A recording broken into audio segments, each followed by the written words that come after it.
No Bad Parts, by Richard C. Schwartz. Introduction. Imagine a therapist, desperate, trying to reason with a part of his client that is hellbent on self-harm. For 2 hours, he fights it, argues with it, pressures it, until it finally, reluctantly, agrees to stop. The therapist, Dr. Richard Schwartz, leaves that session feeling drained, but victorious. He's won the battle. Then, the next week, the client walks in with a huge, fresh gash across her face. In that moment of emotional collapse, Schwartz didn't know it, but he was standing on the brink of a discovery that would revolutionize how we understand our own minds. He gave up fighting. Defeated, he spontaneously asked the part a simple question: "Why do you do this?" And for the first time, instead of fighting, he listened. The part answered.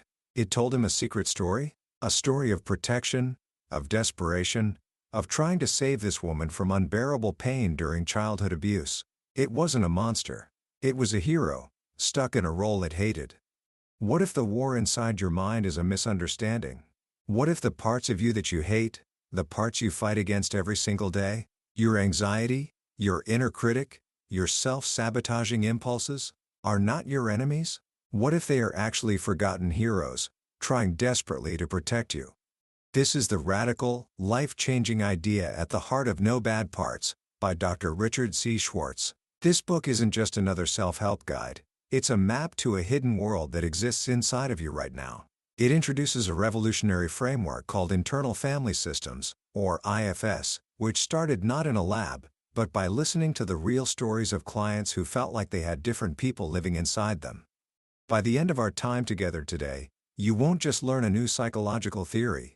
You'll be given a guide to your own inner landscape, a way to finally make sense of the conflict within, and the key to becoming the calm, compassionate, and courageous leader your inner family has been waiting for. This is the secret to moving from self-criticism to self-compassion, and from inner chaos to inner harmony.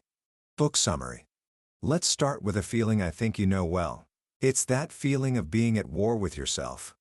One part of you wants to wake up early, to be productive, to build your dreams. Another part of you hits the snooze button 5 times, scrolls endlessly on your phone, and chooses comfort over progress. One part of you knows you are capable and worthy. Another part, the inner critic, whispers that you're a fraud and you're going to fail. We all have these inner conflicts. For centuries, our culture has given us one primary way to deal with this: fight. We've been taught that we have one single mind, what Schwartz calls the mono-mind belief, and that any thoughts or feelings that are dark, destructive, or lazy must be disciplined, controlled, or shamed into submission.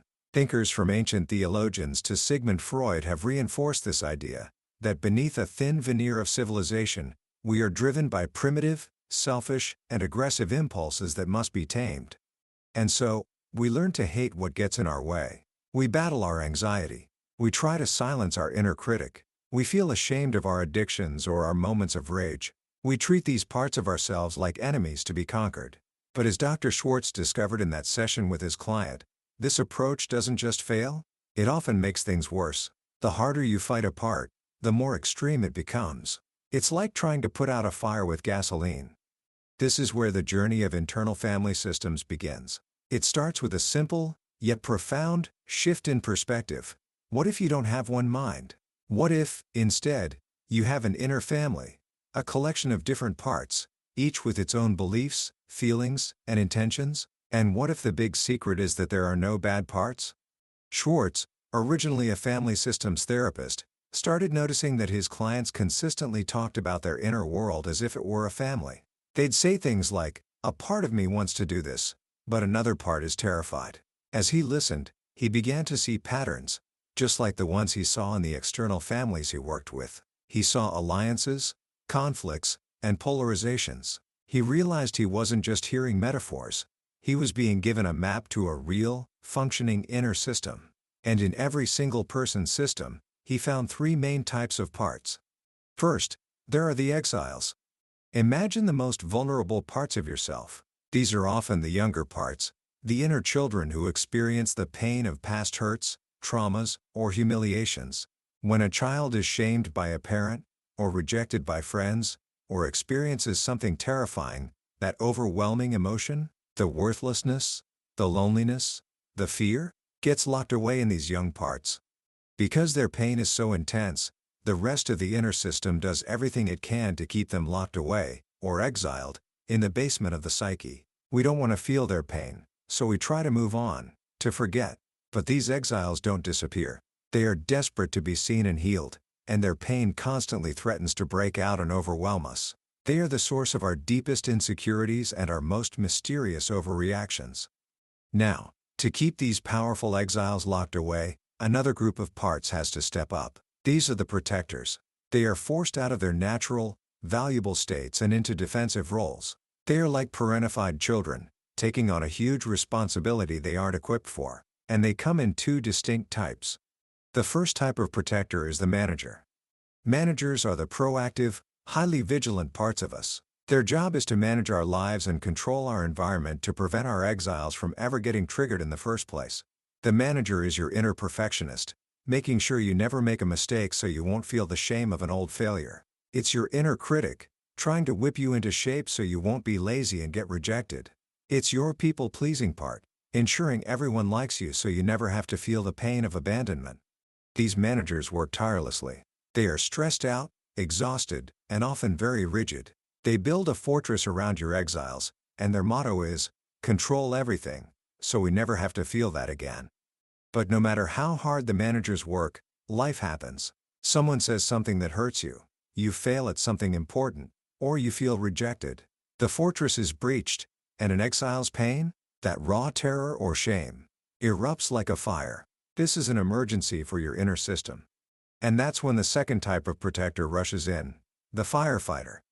Firefighters are reactive. Their only job is to put out the emotional fire, immediately and by any means necessary. They don't care about the consequences.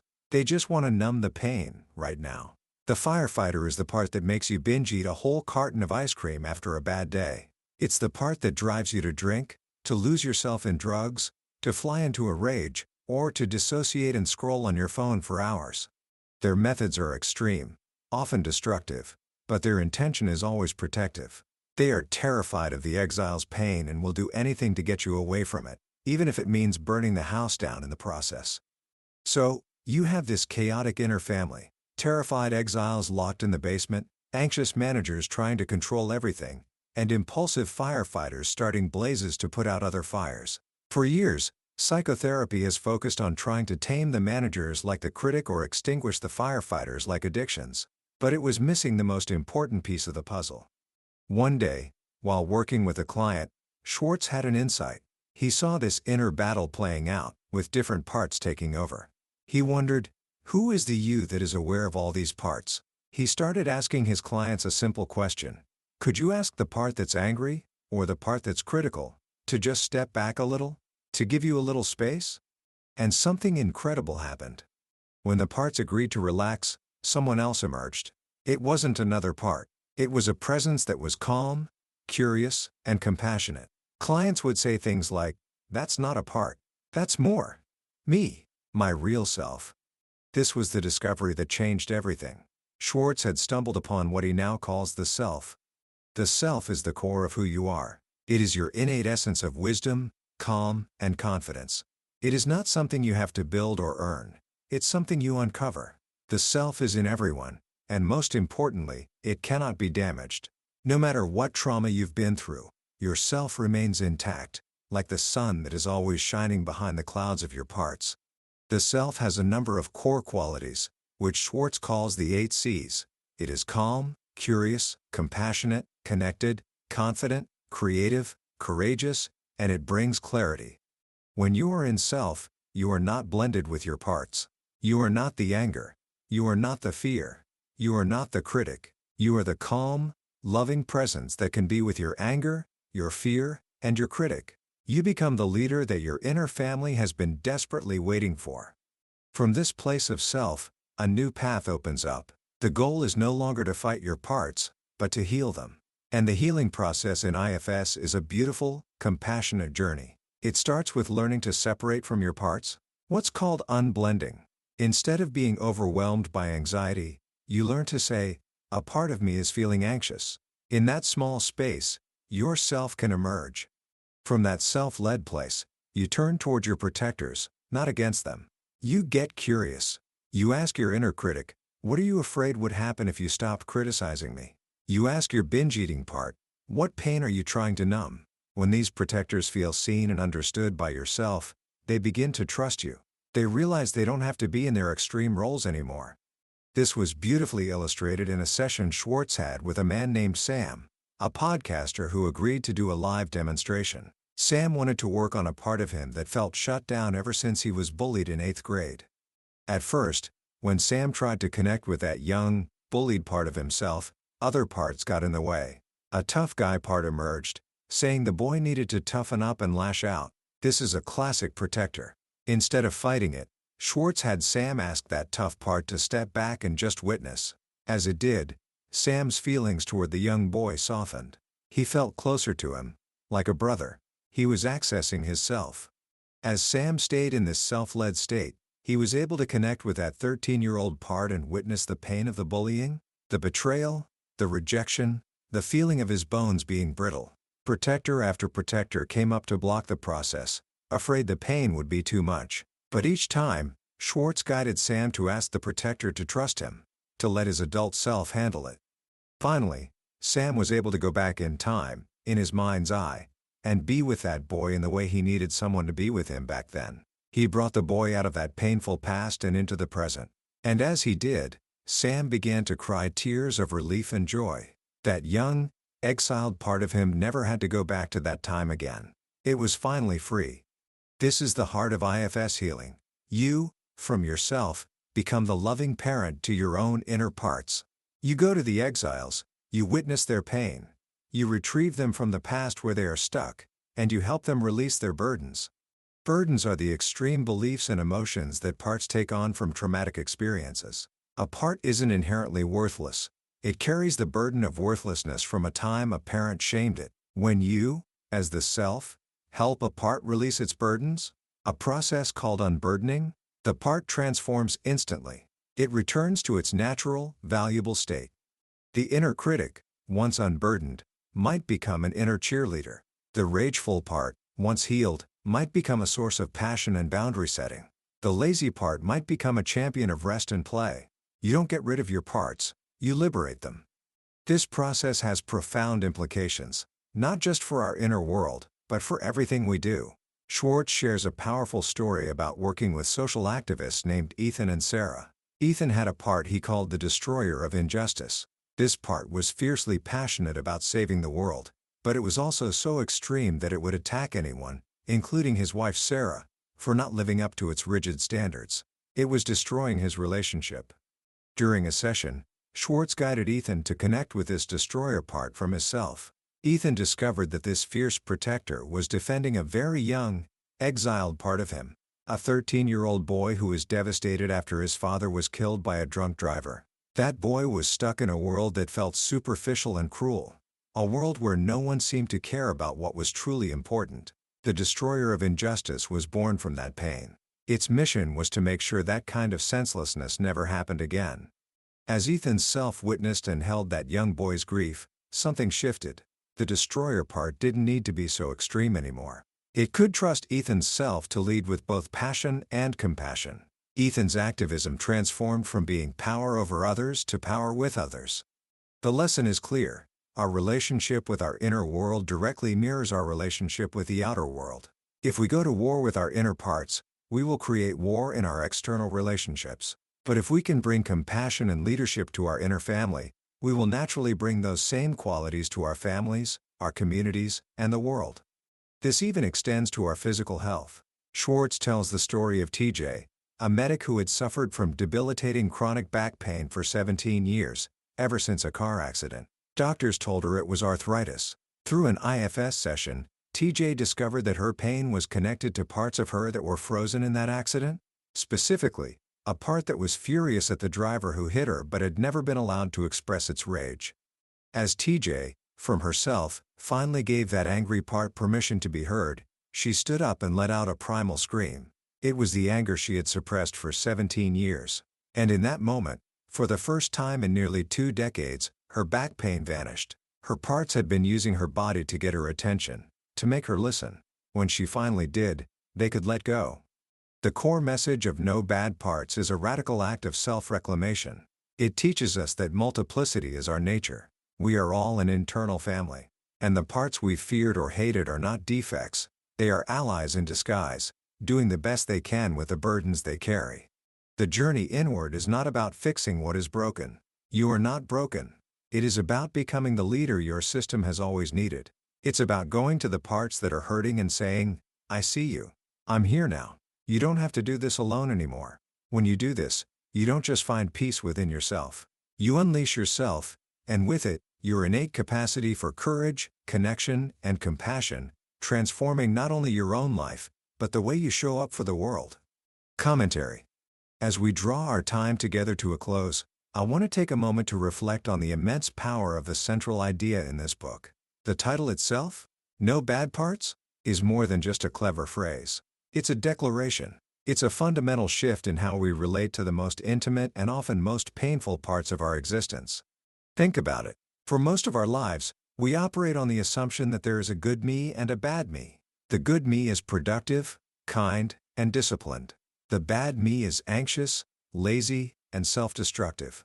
Our entire life becomes a project of trying to amplify the good me and suppress, hide, or destroy the bad me. But it's a war we can never win, because as IFS shows us, there is no bad me. There are only parts of us trying to help, often in clumsy, outdated, or painful ways. The true genius of Richard Schwartz's work is that it transforms this inner battlefield into a rescue mission. You are no longer a soldier trying to defeat an enemy. You are a leader trying to heal your team. Your inner critic isn't a villain. It's a terrified manager who thinks that if it doesn't scream at you, something terrible will happen. Your addiction isn't a moral failure. It's a firefighter who is terrified of the pain of your past and will do anything to numb it. When you start to see your inner world through this lens, everything changes. Shame gives way to curiosity. Self-hatred gives way to compassion. This isn't just a feel-good idea, it has incredibly practical applications. Here are a few simple ways you can begin to apply this wisdom in your own life, starting today. First, try a simple shift in your language. For just the next 24 hours, when you feel a strong, difficult emotion, anxiety, anger, sadness, try to catch yourself. Instead of thinking or saying, I am anxious, try saying, a part of me is feeling anxious. This might seem like a small change, but it's monumental. It immediately creates a space between you, yourself, and the part. In that space, you are no longer overwhelmed. You are an observer, and from that place of observation, you can get curious. Second, pick one part of you that you regularly struggle with. It could be your procrastination, your social anxiety, or that voice that tells you you're not good enough. Instead of fighting it or feeling ashamed of it, set aside 5 minutes to just get to know it. Sit quietly, focus on where you feel it in your body, and ask it one question. What are you afraid would happen if you didn't do your job? You don't need to get an answer right away. The act of asking the question with genuine curiosity is the beginning of a new, healing relationship. And third, embrace one of the 8 C's. Let's start with curiosity. For the rest of today, try to approach one situation or one person, perhaps someone who usually irritates you, with a little less judgment and a little more curiosity. Wonder what parts of them might be driving their behavior. Wonder what parts of you are getting activated. This simple shift can transform conflict into connection, both inside and out. The journey that No Bad Parts invites us on is profound. It's a path back to ourselves. It's the realization that you don't need to be fixed, because you were never broken to begin with. You are already whole. You are the self. Your inner family is just waiting for you to come home and lead with the wisdom and compassion that is your birthright. We've journeyed through the core ideas of No Bad Parts today, and I hope it has sparked something profound within you. But let's be honest, a summary is like looking at a map of a beautiful country. You can see the landmarks and the main roads, but you can't feel the sun on your skin or smell the local cuisine. To truly experience this transformation, you have to walk the terrain yourself. If any of these ideas about your inner family, your protectors, or your true self have resonated deeply, I truly encourage you to pick up the book. Reading it is an act of coming home to yourself, and it's an experience that can fundamentally change the relationship you have with the person you spend every moment of your life with, you. The link is waiting for you in the description.